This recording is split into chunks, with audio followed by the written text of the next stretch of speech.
So since I was here last, in '06, we discovered that global climate change is turning out to be a pretty serious issue, so we covered that fairly extensively in Skeptic magazine. We investigate all kinds of scientific and quasi-scientific controversies. But it turns out we don't really have to worry about any of this because the world's going to end in 2012.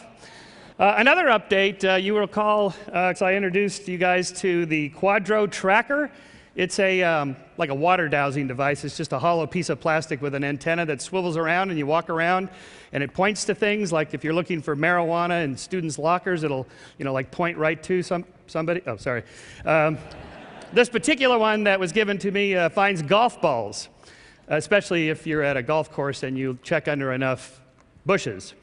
Well, under the category of what's the harm of silly stuff like this device, the ADE 651, was sold to the Iraqi government for $40,000 a piece. It's just like this one, completely worthless, in which it allegedly worked by electrostatic magnetic ion attraction, which translates to pseudoscientific baloney, would be the nice word, in which you string together a bunch of words that sound good, but it does absolutely nothing. In this case, allowing, at trespass points, allowing people to go through because your little tracker device said they were okay, actually cost lives.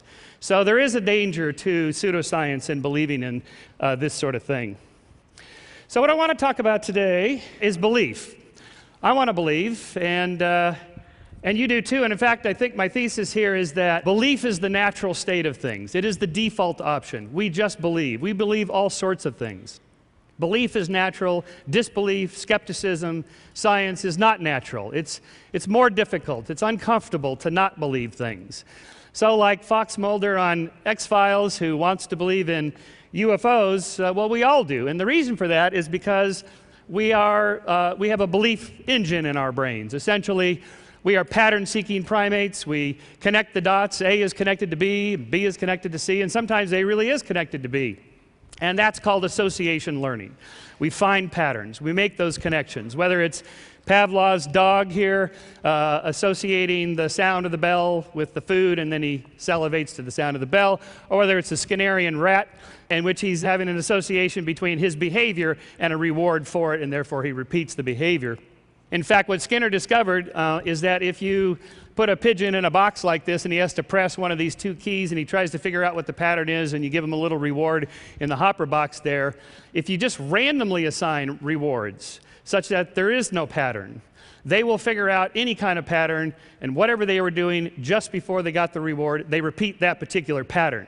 Sometimes it was even spinning around twice counterclockwise, once clockwise, and peck the key twice. And that's called superstition, and that, I'm afraid, we will always have with us.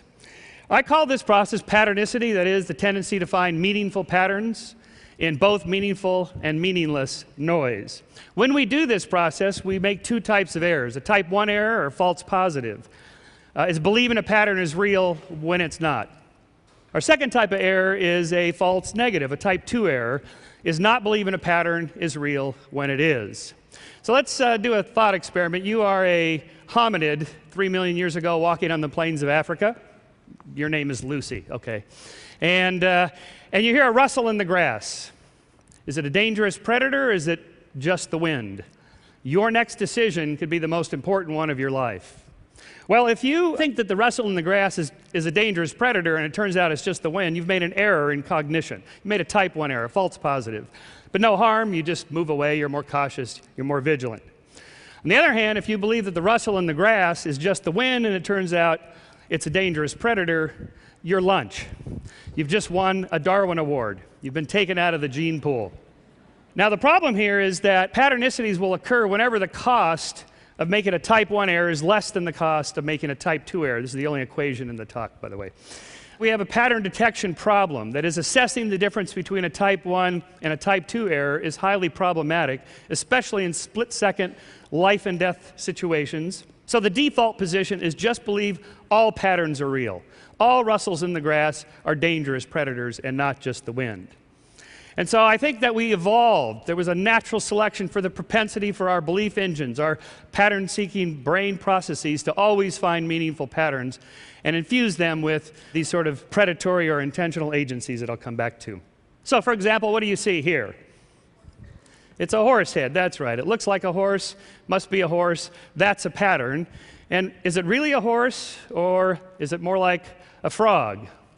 See, our pattern detection device, which appears to be located in the anterior cingulate cortex, it's our little sort of detection device there, can be easily fooled, and this is the problem. For example, what do you see here?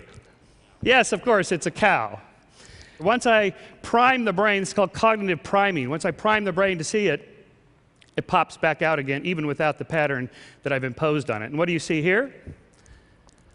Some people see a Dalmatian dog. Yes, there it is. And there's the prime. So when I go back, without the prime, your brain already has the model, so you can see it again. What do you see here? Planet Saturn. Yes, that's good. How about here? Just shout out anything you see. That's a good audience, Chris, because there's nothing in this. Well, allegedly, there's nothing. This is an experiment done by Jennifer Whitson at UT Austin on corporate environments and whether uncertain feelings of uncertainty and out of control makes people see illusory patterns. That is, almost everybody sees the planet Saturn. People that are put in a condition of feeling out of control are more likely to see something in this, which is allegedly patternless. In other words, the propensity to feel these or find these patterns goes up when there's a lack of control. For example, baseball players are notoriously superstitious when they're batting, but not so much when they're fielding. Because fielders are successful 90 to 95% of the time. The best batters fail 7 out of 10 times. So their superstitions, their patternicities are all associated with feelings of lack of control and so forth.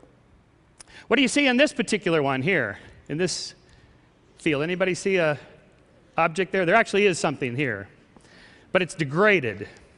While you're thinking about that, this was an experiment done by Susan Blackmore, a psychologist in England, who showed subjects this degraded image and then ran a correlation between their scores on an ESP test, how much do they believe in the paranormal, supernatural, angels, and so forth. And those who scored high on the ESP scale tended to not only see more patterns in the degraded images, but incorrect patterns. Here is what you show subjects. The fish, it's degraded 20%, 50%, and then the one I showed you, 70%.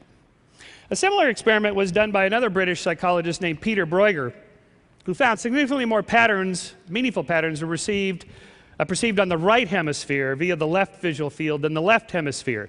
So if you present subjects the images such that it's going to end up on the right hemisphere instead of the left, then they're more likely to see patterns than if you put it on the left hemisphere. Our right hemisphere appears to be where a lot of this patternicity occurs. So what we're trying to do is bore into the brain to see where all this happens. Bruegger and his colleague Christine Moore gave subjects L-DOPA. L-DOPA is a drug, as you know, given for treating Parkinson's disease, which is related to a decrease in dopamine. L-DOPA increases dopamine. An increase in dopamine caused subjects to see more patterns than those that did not receive the dopamine. So dopamine appears to be the drug associated with patternicity. In fact, neuroleptic drugs that are used to eliminate psychotic behavior, things like paranoia, delusions, and hallucinations, these are patternicities. They're incorrect patterns. They're false positives. They're type 1 errors. And if you give them drugs that are dopamine antagonists, they go away. That is, you decrease the amount of dopamine, and their tendency to see patterns like that decreases. On the other hand, amphetamines, like in cocaine, are dopamine agonists. They increase the amount of dopamine.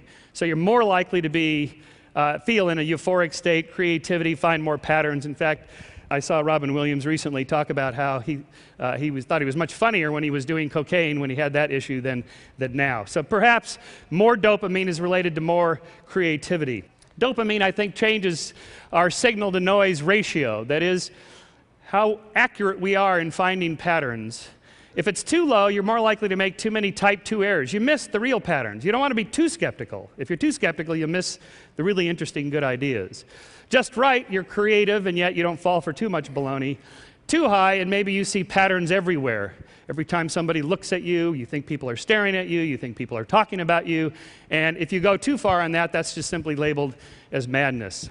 It's a distinction perhaps we might make between two Nobel laureates, Richard Feynman and John Nash. One sees maybe just the right number of patterns to win a Nobel Prize. The other one also, but maybe too many patterns, and we then call that schizophrenia. So the signal-to-noise ratio then presents us with a pattern detection problem. And of course, you all know exactly what this is, right? And what pattern do you see here? Again, I'm putting your anterior cingulate cortex to the test here, causing you conflicting pattern detections. You know, of course, this is via uno. Shoes. These are sandals. Pretty sexy feet, I must say. Maybe a little photoshopped. And of course, the ambiguous figures that seem to flip-flop back and forth. Turns out what you're thinking about a lot influences what you tend to see. And you see the lamp here, I know, because we have lights on here. Of course, thanks to the environmentalist movement, we're all sensitive to the plight of marine mammals. So what you see in this particular ambiguous figure is, of course, the dolphins, right? You see a dolphin here, and there's a dolphin, and there's a dolphin. This is that's a dolphin tail there, guys.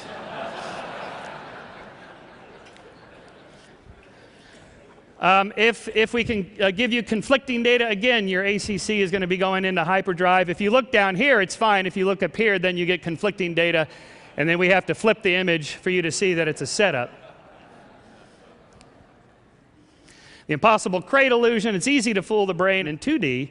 So you say, oh, come on, Shermer, anybody can do that in a Psych 101 text with an illusion like that. Well, here's the late, great Jerry Andrus's impossible crate illusion in 3D, in which Jerry is standing inside the impossible crate. And he was kind enough to post this and give us the reveal. Of course, camera angle is everything. The photographer is over there, and this board appears to overlap with this one, and this one with that one, and so on. But even when I take it away, the illusion is so powerful because of how our brains are wired to find those certain kinds of patterns. This is a fairly new one that throws us off because of the conflicting patterns of comparing this angle with that angle. In fact, it's the exact same picture side by side. So what you're doing is comparing that angle instead of with this one, but with that one, and so your brain is fooled. Yet again, your pattern detection devices are fooled.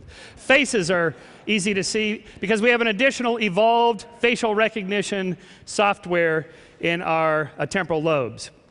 Here's some faces on the side of a rock.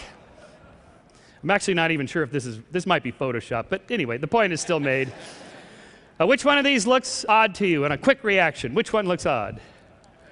The one on the left. Okay, I'll rotate it so it'll be the one on the right, and you are correct. Fairly famous illusion that was first done with Margaret Thatcher. Now they trade up to politicians every time. Well, why is this happening? Well, we know exactly where it happens, in the temporal lobe, right across, sort of above your ear there, in a little structure called the fusiform gyrus. And there's two types of cells that do this, that record facial features, either globally or specifically these large rapid-firing cells. First, look at the general face, so you recognize Obama immediately, and then you notice something quite a little bit odd about the eyes and the mouth, especially when they're upside down. You're engaging that general facial recognition software there. Now, I said back in our little thought experiment, you're a hominid walking on the plains of Africa. Is it just the wind or a dangerous predator? What's the difference between those? Well, a wind is inanimate. A dangerous predator is an intentional agent. And I call this process agenticity. That is the tendency to infuse patterns with meaning, intention, and agency, often invisible beings from the top down. This is an idea that we got from a fellow tedster here, Dan Dennett, who talked about taking the intentional stance. So it's a type of that expanded to explain, I think, a lot of different things. Souls, spirits, ghosts, gods, demons, angels, aliens, intelligent designers, government conspiracists, and all manner of invisible agents with power and intention are believed to haunt our world and control our lives. I think it's the basis of animism and polytheism and monotheism. It's the belief that aliens are somehow more advanced than us, more moral than us, and the narratives always are that they're coming here to save us and rescue us from on high. The intelligent designer is always portrayed as this super intelligent moral being that comes down to design life. Even the idea that government can rescue us, that's no longer the wave of the future, but that is, I think, a type of agenticity. The projecting somebody up there, big and powerful, will come rescue us. And this is also, I think, the basis of conspiracy theories. There's somebody hiding behind there, pulling the strings, whether it's the Illuminati or the Bilderbergers. But this is a pattern detection problem, isn't it? Some patterns are real and some are not. Was JFK assassinated by a conspiracy or by a lone assassin? Well, if you go there, there's people there on any given day, like when I went there here, showing me where the different shooters were. My favorite one was he was in the manhole, and he popped out at the last second and took that shot. But of course, Lincoln was assassinated by a conspiracy, so we can't just uniformly dismiss all patterns like that, because let's face it, some patterns are real. Some conspiracies really are true.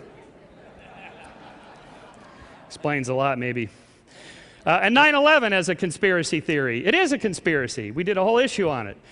19 members of Al-Qaeda plotting to fly planes into buildings constitutes a conspiracy, but that's not what the 9/11 truthers think. They think it was an inside job by the Bush administration. Well, that's a whole nother lecture, but you know how we know that 9/11 was not orchestrated by the Bush administration? Because it worked.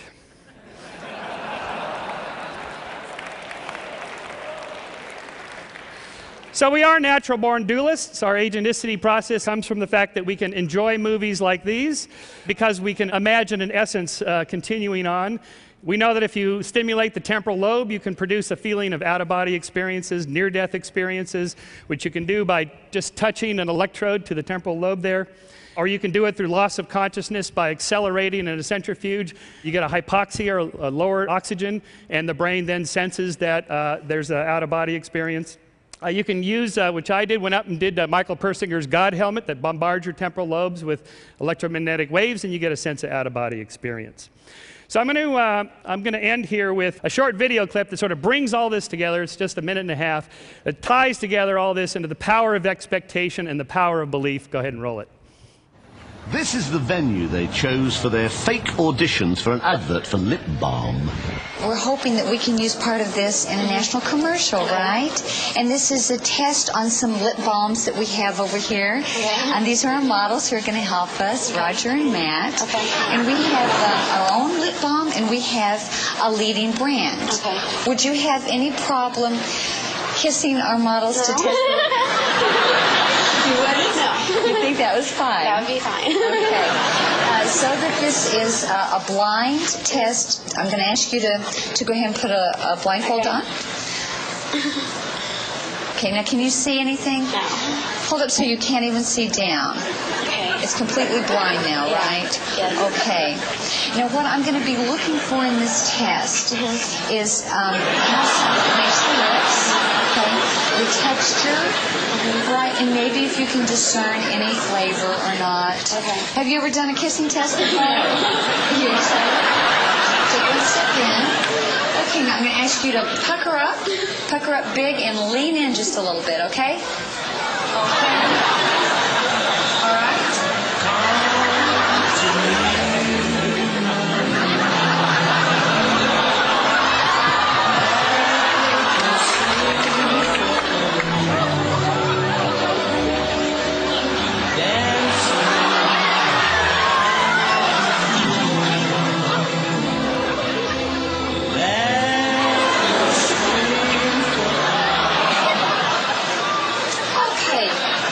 Jennifer, how did that feel?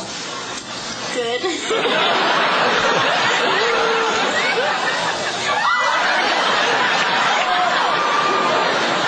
Oh my God!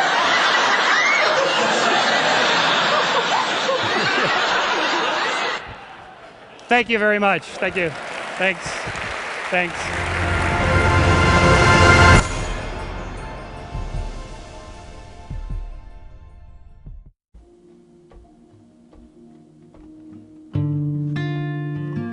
When I look at my son, I wouldn't exchange it for anything. He came to me and he said, "Mama, I'm worried, you know." And I said, "What are you worried about?" "I'm worried that you'll die, you know." And he had to whisper it because it's like almost as if like if you were to say it, you know, it might happen, like jinx, you know. And I said, like, "Why are you worried? I don't think Mama's gonna die this time." And he said, "Because I haven't spent enough time with you," you know. And it's those things that, wow, you know, how do you put a dollar value to it?